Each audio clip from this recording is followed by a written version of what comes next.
জাকাত কিভাবে দিব? জাকাত ফরজ ধনী ব্যক্তির উপরে। আমাদের দেশে যে জাকাত হয়, আমি জাকাতের নাম রাখছি 3 প্রকার জাকাত।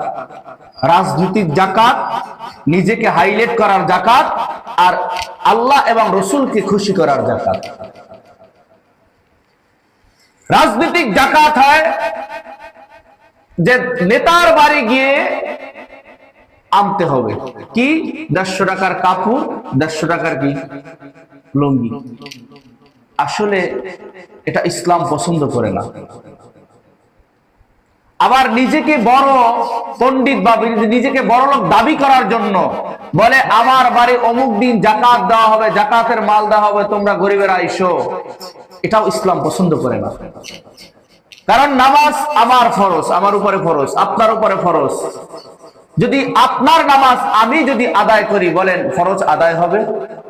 আল্লাহ পাক রব্বুল আলামিন বলেন ওয়া আকিমুস সালাতা ওয়া আতুজ যাকাত ওয়ারকাউ মা'আর রাকিঈন। নামাজ যেমনি ভাবে তোমার উপরে ফরজ, রোজা যেমনি ভাবে তোমার উপরে ফরজ, হজ যেমনি ভাবে তোমার উপরে ফরজ, ঠিক যাকাতও তোমার উপরেই ফরজ। এখন তোমার যাকাত তোমার নিজের আদায় করতে হবে। কিভাবে?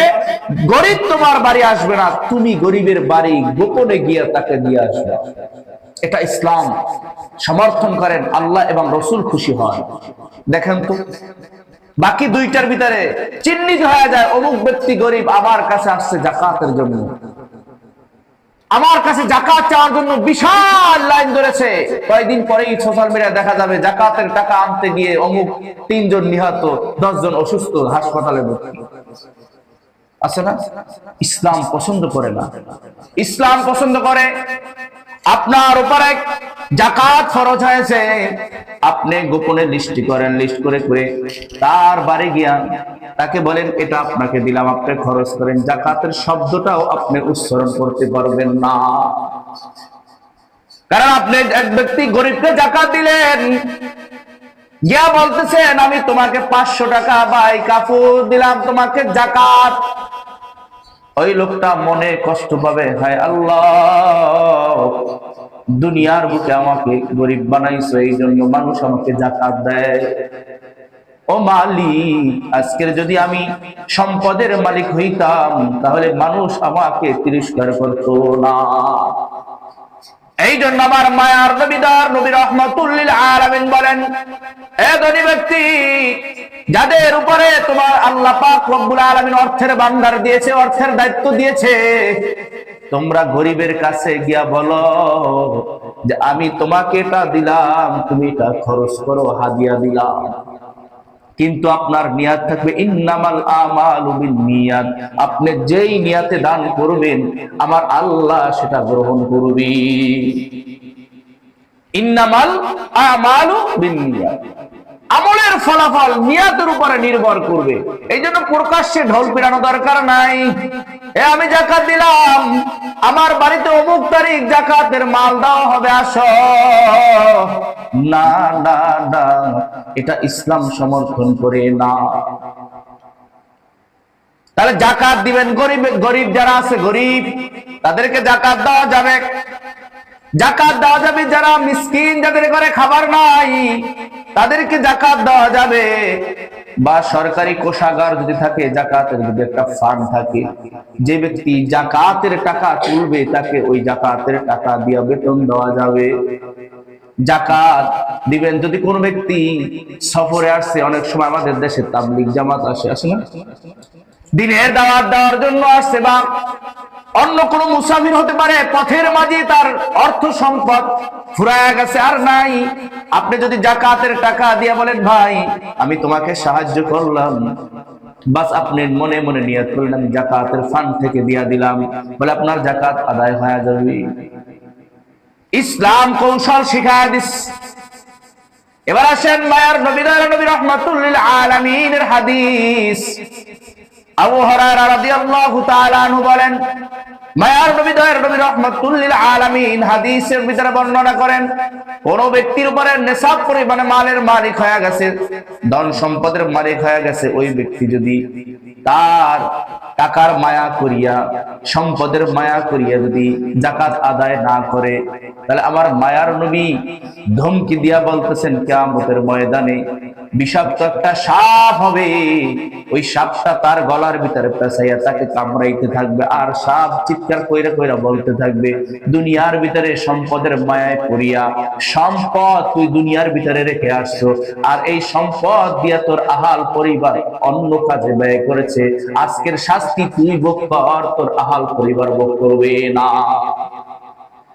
কারণ আপনি মাল ধন সম্পদ জোগায় রাখছেন, চোখ বুইজা গেছেন, যখন আজরাইল আপনার সামনে এসেছে এই সম্পদের মালিক আপনি না, অথচ আপনি মায়া করিয়া আপনার উপরে যাকাত হয়েছিল কিন্তু যাকাত আদায় করেন নাই। যাকাত আপনার হক না, যাকাতের হক হলো গরিব।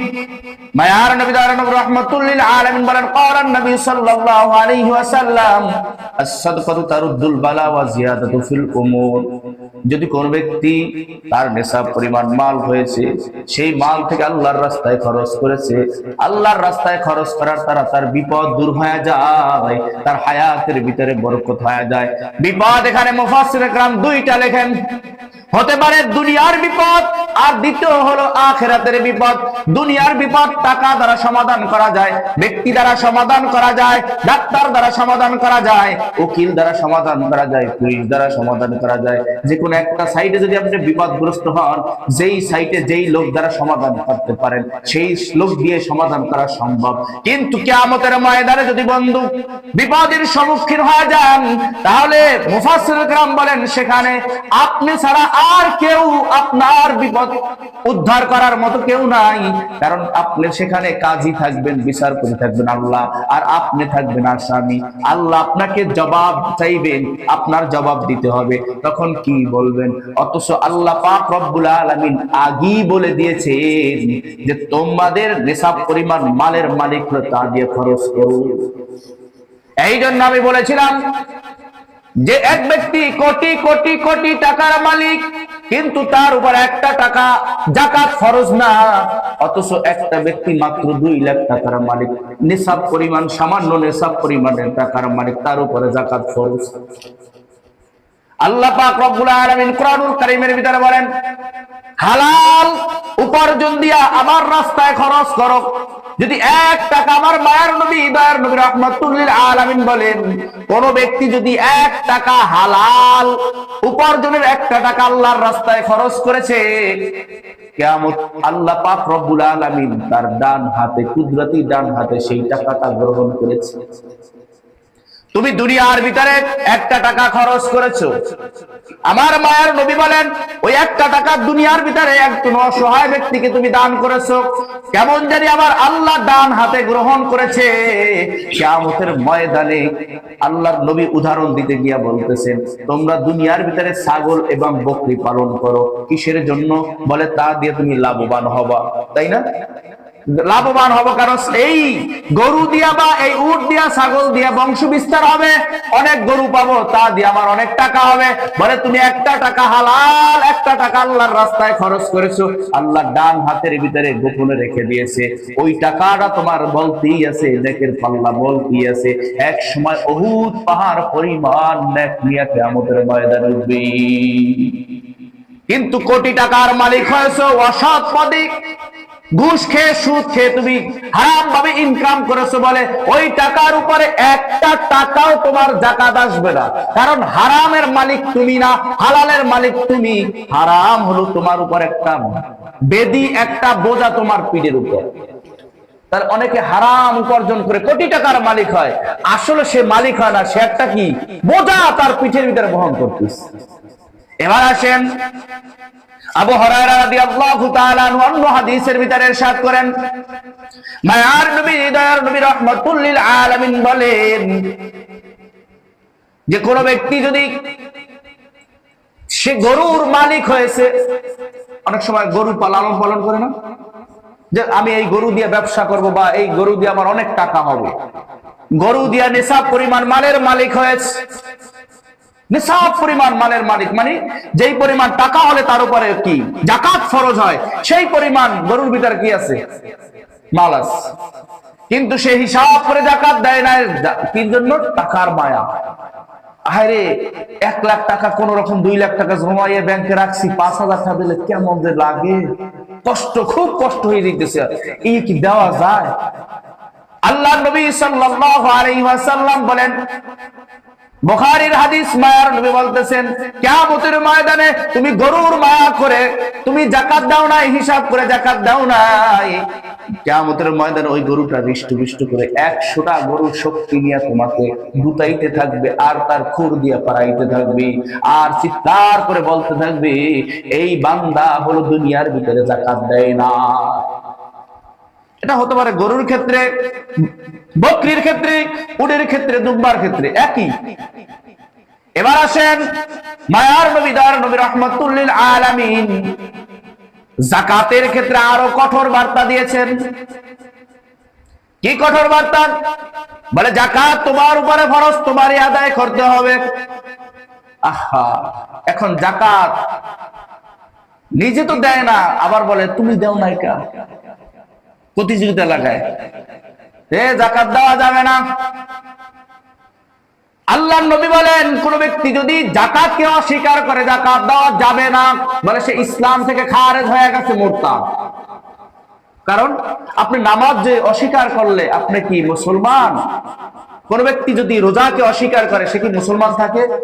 তাহলে ইসলামের স্তম্ভ 5টি, খুঁটি কয়টা? 5টা। নামাজ, রোজা, হজ, যাকাত, কালিমা। তাহলে এই 5টা থেকে যে কোনো একটাকে অস্বীকার করলে সে ব্যক্তি কি মুসলমান থাকে? তাহলে নামাজকে অস্বীকার করলে কাফের হয়ে যায়, মুরতাদ হয়ে যায়। রোজাকে অস্বীকার করলে কাফের, মুরতাদ হয়ে যায়। যদি কোনো ব্যক্তি কালিমাকে অস্বীকার করে সে মুরতাদ হয়ে যায়। যাকাতকে অস্বীকার করলেও মুরতাদ হয়ে যাবে। যদি বলে আমি যাকাত দিব না, বলে সে ইসলাম থেকে খারেজ হয়ে গেছে। আবু হুরায়রা রাদিয়াল্লাহু তাআলা আনহু, আল্লাহর নবী সাল্লাল্লাহু আলাইহি ওয়াসাল্লাম দুনিয়া থেকে যখন বিদায় হয়ে গেলেন, একদল মানুষ বলতেছে আমরা আর যাকাত দিব না। এই ঘটনা আপনারা সবাই জানেন। একদল মানুষ বলতেছে আমরা যাকাত দিব না। সাহাবীদের ভিতরে সবচেয়ে নরম সাহাবী ছিলেন আবু বকর সিদ্দিক রাদিয়াল্লাহু তাআলা আনহু, আর সবচেয়ে গরম সাহাবী ছিলেন ওমর রাদিয়াল্লাহু তাআলা আনহু, আর সবচেয়ে লাজুক সাহাবী ছিলেন ওসমান রাদিয়াল্লাহু তাআলা আনহু। খুব শরম ছিল। এরকম কিছু মানুষ আছে খুব শরম। সবচেয়ে নরম সাহাবী ছিলেন আবু বকর রাদিয়াল্লাহু তাআলা আনহু। তার কানের ভিতরে খবর আসলে অমুক গোত্র তারা যাকাতকে অস্বীকার করছে, যাকাত তারা দিবে না। এবার আবু বকর রাদিয়াল্লাহু তাআলা আনহু গরম হয়ে বলতেছেন, সবাই আমাকে মনে করেছে আমি নরম। না না, আমি নরম না। আমি ব্যক্তিগত নরম হতে পারে, কিন্তু ইসলামের বেলায় আমি বড় কঠিন। যদি যাকাত, শুধু যাকাত দেওয়ার অস্বীকার করেছে, আল্লাহর নবী দুনিয়ায় থাকতে তারা যদি একটা ছাগল যাকাত দিত, এখনো সে একটা ছাগল যাকাত দিতে হবে। যদি ছাগল তো দূরের কথা, যদি ওই ছাগলের রশি দিতে অস্বীকার করে, আমি আবু বকর বলতেছি তাদের সাথে আমি একদম শেষ পর্যন্ত আমি তাদের সাথে যুদ্ধ চালায়া যাব। আমার জীবন শেষ হওয়া আগ পর্যন্ত আমি কি করব? যুদ্ধ চালায়া যাব। এবার আসেন মায়ার নবী দয়ার নবী রাহমাতুল লিল আলামিন যাকাতের ব্যাপারে কঠোর ছিলেন। কারণ যাকাত শাব্দিক অর্থ হলো পবিত্র করা। যাকাতের শাব্দিক অর্থ কি? পবিত্র করা। আপনার সম্পদকে পবিত্র রাখে যাকাত। যারা বড় চালাক, যাকাত দিব না, আমি মাঝে মাঝে বলি যাকাত দিবা না, যাকাতের টাকা রেডি রাখো, ডাক্তার বলছে আছি, দিবা না, এমনি দিয়ে আসবা। টেস্ট দেবা 3000, আর ভিজিট দেবা 1000, এরপরে ঔষধ পাতি মিলে 10,000, যাকাত হয়েছিল 5,000, আর 5,000 বোনাস। দিবা না, রেডি রাখো। ও যাবি, সেও আটকাই রাখতে পারে না যাকাতের টাকা। সোজা দিবা না, বাঁকা যাবে। সামনাসামনি দিবা না, পিছন থেকে যাবে, যাবেই। কিভাবে? আমরা যেই মাযহাবের অনুসরণ করি, ইমাম আবু হানিফা রাহমাতুল্লাহি আলাইহির প্রসিদ্ধ একটা ঘটনা।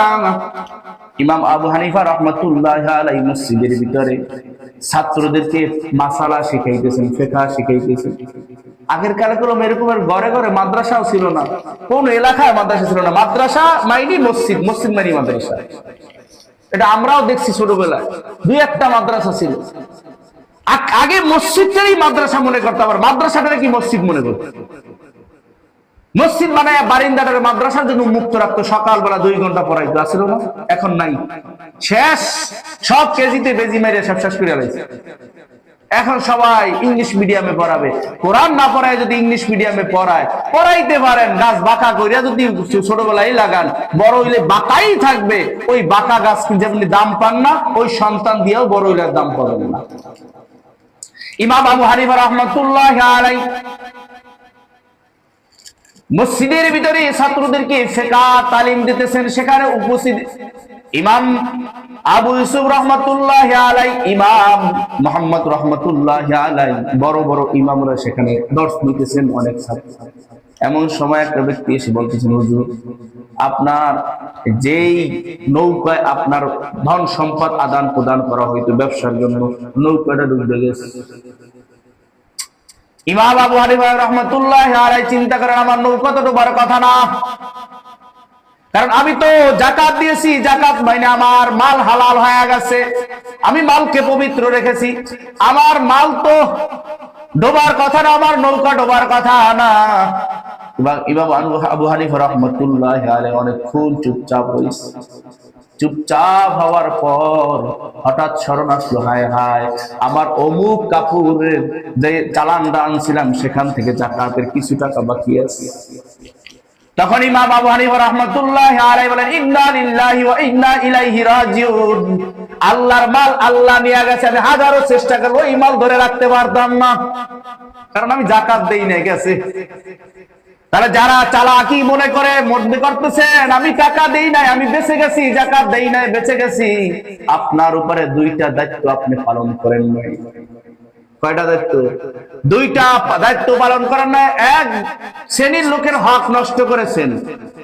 ওই যে 1,02,500 টাকার মালিক আপনি না, ওই 2,500 টাকার মালিক হলো গরিব ব্যক্তি।